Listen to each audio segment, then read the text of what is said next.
कविप्रविश्य YouTube चॅनलवर मनपूर्वक स्वागत. आजचं शीर्षक आउटलेट. इंग्लिश शब्द आहे. याचा अर्थ इतका काही अवघड नाही आहे. प्रत्येक गोष्टीला एक आउटलेट नक्की लागतं. म्हणजे बाथरूममधलं पाणी ड्रेनेजमध्ये जाण्यासाठी आपण बाहेरून जे पाईप काढतो त्यालाच आपण आउटलेट म्हणतो. ते जर नसेल तर बाथरूममधलं पाणी बाथरूममध्येच तुंबून राहील. साध्या पद्धतीने तुम्हाला मी हे समजावून सांगण्याचा प्रयत्न केला आहे. तथापि आजचा विषय तसा पाहिला तर खूप गंभीर विषय आहे. कारण लोणावळ्याजवळ एक मनशक्ती नावाचं केंद्र आहे. तिथे म्हणे ज्यांना डिप्रेशन येतं, फ्रस्ट्रेशन येतं आयुष्यात, आता माझं काही खरं नाही, आता मी संपलो, किंवा आता माझ्या हातून काहीच होणार नाही, मला जगण्याचा अधिकार नाही, असे विचार करून स्वतःवरती परिणाम करून घेतलेली माणसं त्या मनशक्ती केंद्रात जाऊन 15 दिवस, महिनाभर असं शिबिर, त्या शिबिरात ते भाग घेतात, तिथे राहतात आणि मग स्वतःमध्ये थोडी सुधारणा करून घेतल्यानंतर ते पुन्हा आपल्या परिवारामध्ये येतात. अशा मनशक्ती केंद्र चालवणारे स्वामी विज्ञानानंद महाराज यांनी 9व्या मजल्यावरनं उडी टाकून आत्महत्या केली. आपण ऐकलं इतिहासामध्ये हिटलर अतिशय क्रूर होता. लाखो लोकांची त्यांनी कत्तल केली, गॅस चेंबरमध्ये कोंडून हजारो माणसं मारली. अतिशय क्रूर असा तो इतिहासात आपण वाचलेला एक राजा माणूस. पण शेवट काय झाला? शेवटी त्याला आत्महत्या करावी लागली. साने गुरुजींबद्दल आपण ऐकलंय. समाजाला अनंत चांगले संदेश देत जे काही आयुष्य जगले ते समाजासाठी जगले. इतरांचं दुःख बघून रडणारा हा हळव्या मनाचा माणूस, एक बुद्धिजीवी माणूस. साने गुरुजींचं काय झालं? त्यांनीसुद्धा आत्महत्या केली. अशी अनेक उदाहरणं घडली आहेत. भय्यूजी महाराज, आध्यात्मिक गुरु, टी व्हीवर आपण त्यांची कित्येक वेळा प्रवचनं ऐकली असतील, आपल्याला आठवत असेल तर पहा. भय्यूजी महाराज, अतिशय तेजपुंज असा चेहरा आणि वक्तृत्व विचारायला नको. अतिशय सुंदर वक्तृत्व त्यांचं. म्हणजे त्यांचं अगदी हे रसाळ प्रवचन टी व्हीसमोर बसून ऐकत बसलेली अनेक माणसं आपण पाहिली आहेत. या भय्यूजी महाराजांना सुद्धा आत्महत्या करावी लागली.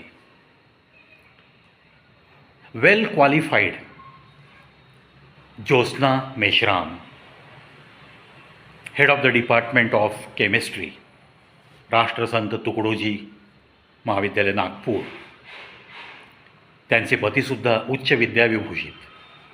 काय घडलं काही कळलं नाही, पण या मॅडमनी सुद्धा बिल्डिंगवरून उडी टाकून आत्महत्या केली.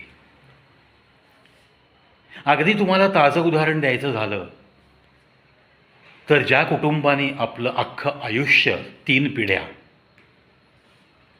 बाबा आमटे, प्रकाश आमटे आणि त्यानंतर आता 3री पिढीसुद्धा, गडचिरोली, हेमलकसा अशा या आदिवासी भागामध्ये वैद्यकीय सेवा आणि इतर सेवा देत आपलं आयुष्य कुर्बान केलं बाबा आमटेंनी. त्यांच्या कुटुंबातील, म्हणजे बाबा आमटे यांची नात असावी ती शीतल आमटे आणि लग्नानंतरचं आडनाव शीतल करजगी, यासुद्धा चांगल्या शिकलेल्या, पण यांनीसुद्धा आत्महत्या केली. आता अशी जी प्रकरणं घडतात, तर माझं एक ऑब्झर्वेशन आहे की ज्या माणसांना आपल्या नातेवाईकांकडं, आपल्या मित्रांकडं मनमोकळेपणाने बोलता येत नाही. स्वतःच्या अंतर्मनात असलेली दुःख कुणालाही सांगता येत नाहीत. जी आतल्या आत कुढत कुढत आयुष्य जगणारी माणसं असतात, त्या मनाचा असा हा ज्वालामुखीचा स्फोट स्वतःला संपवण्यातून होतो. म्हणजेच भय्यूजी महाराजांनी जेव्हा आत्महत्या केली तेव्हा सगळ्या समाजाला धक्का बसला की अरे, लोकांना आध्यात्मिक प्रवचन देणारा एक आध्यात्मिक गुरु, त्याला आत्महत्या का करावी लागली, असा सवाल समाजातला प्रत्येक व्यक्ती एकमेकांना विचारत होता. आणि त्याचं उत्तर त्यांच्याच एका सहकार्याने त्यांचा एकदा इंटरव्ह्यू घेतला तेव्हा सांगितलं की मनामध्ये असलेला ताणतणाव हा सांगण्यासाठी त्या आध्यात्मिक गुरु जरी असले तरी ते स्वतःसाठी एक व्यक्ती होते. त्यांच्या मनामधला तो जो व्यक्ती आहे तो कुठेही ओपन होऊ शकला नाही. तो मोकळेपणाने स्वतःच्या मनावर, अंतर्मनावर कोणता बोजा आहे, कोणता बोज आहे, कशा प्रकारच्या ताणतणावातनं ते चालले आहेत असं सांगणारा, त्यांना ऐकून घेणारा एकही व्यक्ती सापडला नाही. म्हणजेच त्यांच्या ताणतणावाला, त्यांच्या मानसिक स्थितीला ती सुधरवण्यासाठी आउटलेट मिळालं नाही. म्हणून मी कित्येक व्हिडिओमध्ये सांगतो, मित्रांनो, ढिगाने मित्र कमवणं म्हणजे मित्र कमवणं नाही आहे. 2-4च असू द्या, पण ते असे असावेत की तुम्हाला तुमचा ताण हलका करण्यासाठी त्यांचा खांदा केव्हाही उपयोगात आणायला कधीही तुम्हाला वावगं वाटलं नाही पाहिजे, हक्क वाटला पाहिजे. म्हणून एखाद्या मित्राचा खांदा ओक्साबोक्शी रडायला मिळाला तर तुम्हाला ते आउटलेट मिळालं आहे असं मानायला हरकत नाही. कारण आता मी तुम्हाला एक छोटंसं उदाहरण देतो. आपल्या भारत देशात किंवा कुठेही जेवढी म्हणून मोठमोठी धरणं बांधली आहेत, तुमच्या आसपासचं, तुम्ही ज्या शहरात राहताय त्याच्या आसपासच्या एखाद्या धरणाचा विचार करा. ते धरण जेव्हा बांधकाम सुरू होतं, पूर्ण झालं, उद्घाटन होतं, पाणी साठायला लागतं धरणाच्या मागं, अनेक शेतकऱ्यांना त्याचा फायदा होतो, पिण्यासाठी ते पाणी सप्लाय केलं जातं. पण हे धरण बांधताना जर त्या धरणाच्या भिंतींना कुठेही आउटलेट नाही ठेवलं तर काय होईल? धरण फुटणार, साहजिक आहे ना. धरण फुटणार आणि ते पाणी आजूबाजूच्या वस्तीचा सर्वनाश करत वाहत जाणार. याचाच अर्थ, ज्याप्रमाणे या धरणाला आउटलेट लागतं त्याप्रमाणे पंचतत्वांनी बनलेलं या मानवी शरीर हे सुद्धा एका धरणासारखंच आहे. कारण भय्यूजी महाराज हे जरी आध्यात्मिक गुरु होते तरी त्यांच्या मनातलं दुःख त्यांना कुठेही व्यक्त करता आलं नाही, त्यांना आउटलेट मिळालं नाही आणि परिणामतः त्यांना आत्महत्या करावी लागली. एखादा सुंदर जलाशय आहे आणि तुम्हाला मस्त 10-5 बदकं तिथं, पांढरी शुभ्र बदकं पोहताना दिसतात, सुंदर दिसत आहेत ती. अरे पण त्या पाण्याखाली, त्या पाण्यावर तरंगण्यासाठी त्यांचे पाय किती जोरात हालत असतात हे आपल्या मानवी डोळ्यांना कधीही दिसत नाही. तसंच अशा या माणसांच्या अंतर्मनाचा तळ कधीही आपल्याला दिसून येत नाही. ताजमहाल सुंदर आहे, सुंदर आहे म्हणून आग्र्याला रीघ लागते त्याचं सौंदर्य बघण्यासाठी. आता कितीतरी वर्ष झाली, शेकडो वर्ष होऊन गेली त्याचं बांधकाम होऊन, तरी पण तिथल्या रांगा कमी नाही झाल्या. पण सुंदर ताजमहालच्या खालीसुद्धा कबर आहे ही वास्तविकता या मानवी जीवनात माणसाच्या मनाच्या बद्दल तशीच असते.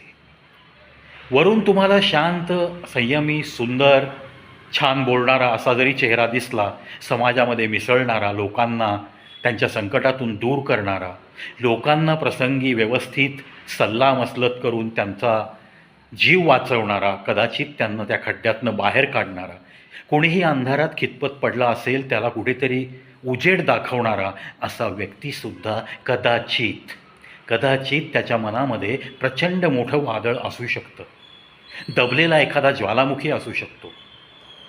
मग त्याचं रूपांतर या आत्महत्येत होण्याच्या आधी जर एखादा व्यक्ती असा आपल्याला कुठे थोडं जरी समजलं की हा आउटलेटच्या शोधात आहे, तर त्याचा मित्र बनण्याची तुमची पहिल्यांदा गरज निर्माण होती आहे.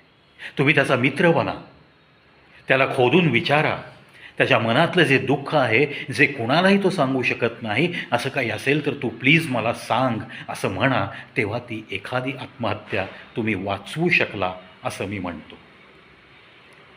आता आजकालच्या धक्काधक्कीच्या जीवनात बऱ्याचदा मी असं ऐकतो, काही मित्र कंपनींमध्ये असे डायलॉग नेहमी ऐकतो, हर कोई बहुत बिझी है. अरे नाही यार, वेळच मिळत नाही.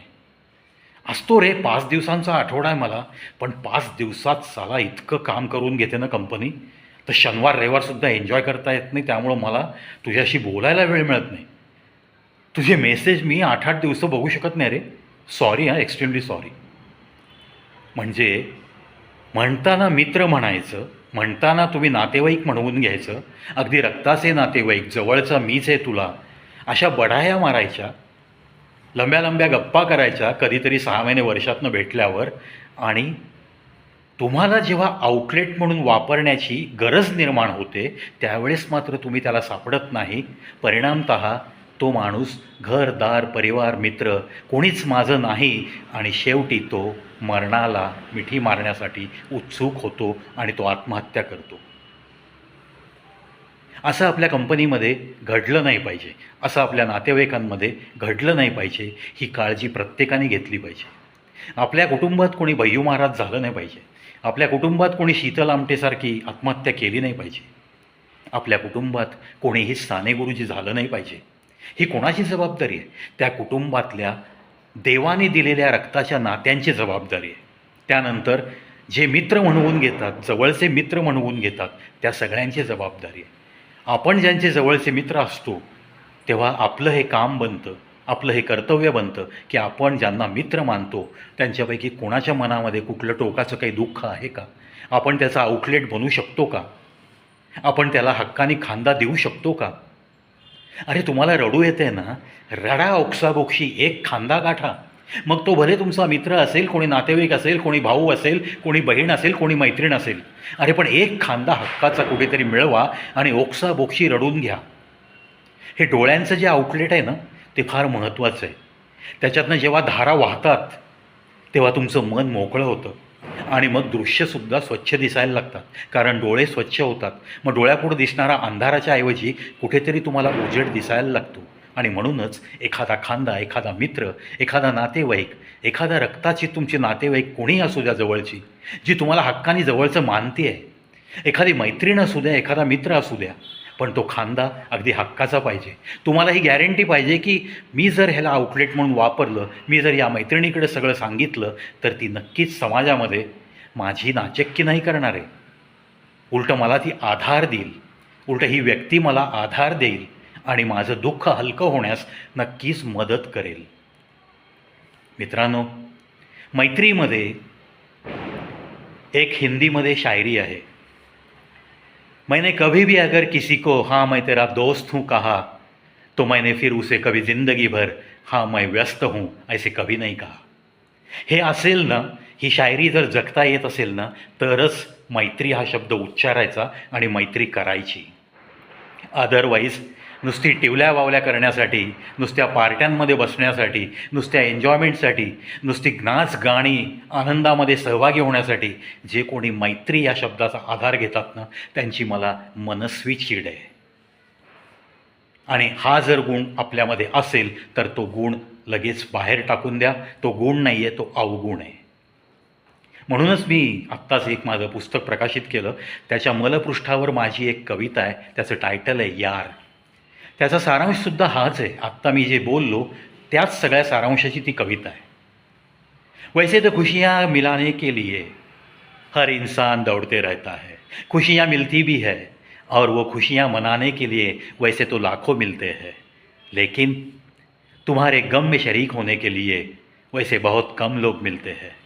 इसीलिए खुशियाँ मिलाने के लिए या खुशियाँ मनाने के लिए कोई मिले या ना मिले, वैसे तो ज़िंदगी जीने में कोई फ़र्क नहीं पड़ता, लेकिन हाल दिल बताने के लिए, दिल में छिपा छिपा सा गम बताने के लिए, दिल हल्का करने के लिए और भीगी भीगी पलकों से आंसुओं की बूंदें टपकाने के लिए कम से कम एक यार का होना बहुत ज़रूरी है, एक यार का होना बहुत ज़रूरी है.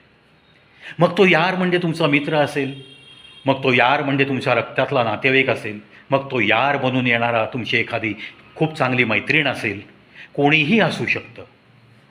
अशा व्यक्तींना आउटलेट बनवा, मन मोकळं करा. जेव्हा हसायचं आहे तेव्हा मनसोक्त हसा, जेव्हा तुम्हाला गप्पा मारायच्यात तेव्हा मनसोक्त गप्पा मारा. जे काही तुम्हाला व्यक्त करायचं आहे ते व्यक्त व्हा. जितकं तुम्ही अव्यक्त राहाल तितकं तुमच्या मनामध्ये ही घाण साठत राहील. जेव्हा तुम्हाला ओक्साबोक्षी रडावंसं वाटतं, रडून घ्या, मनसोक्त रडा. पण कोणासमोर? ज्याला तुम्ही आपलं मानलं आहे फक्त त्याच्यासमोर रडा. कारण तुमच्या रडण्याचा गैरफायदा घेणारी, तुमच्या रडण्यानंतर टाळ्या वाजवणारी अशी पण मंडळी तुमच्या अवतीभोवती नक्की असतात. त्यामुळं रडण्याच्या जागासुद्धा तुमच्या हक्काच्या हव्यात, हसण्याच्या जागासुद्धा अगदी हक्काच्या हव्यात. चला त्या मिळवत मिळवत या जीवनाचा आपण मस्त उपभोग घेऊयात. जेव्हा आनंद मिळतो आहे तेव्हा मस्त आनंदी राहा, जेव्हा दुःख मिळते तेव्हा थोडंसं वाटायचा प्रयत्न करा, एकमेकात शेअरिंग करा. ते दुःख कसं हलकं होईल याच्याकडे लक्ष द्या. एखादं दुःख आलं, एखादं संकट आलं म्हणून मी जीवन संपवून टाकतो या निर्णयाला कधीही जाऊ नका. मी तर जाहीर आव्हान करतो, अशा निर्णयापर्यंत कोणी पोहोचत असेल तर त्यांनी माझा नंबर लिहून घ्या, 7057069676.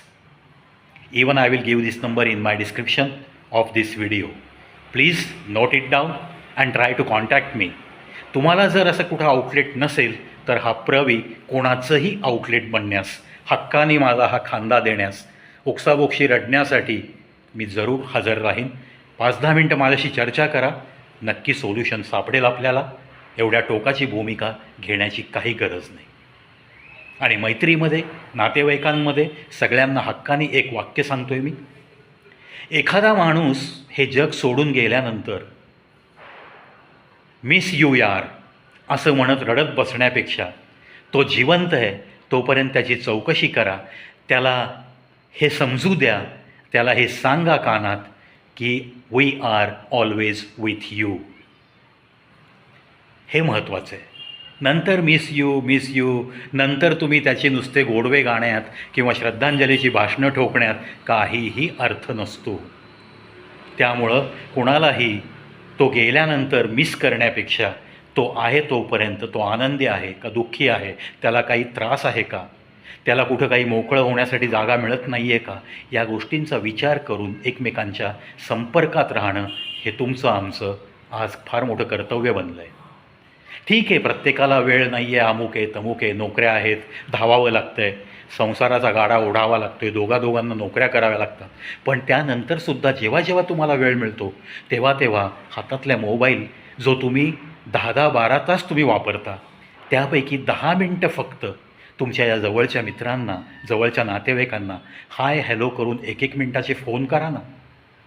आपोआप त्यांच्या मनात या भावना निर्माण होऊ द्यात. आणि तुमच्या मनातसुद्धा तुमच्या मित्रांविषयी हीच भावना नक्की हवी.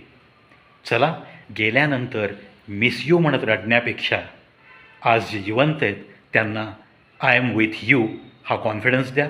या आत्मविश्वासाने नाती टिकवण्यासाठी नेहमीच धडपडत राहा.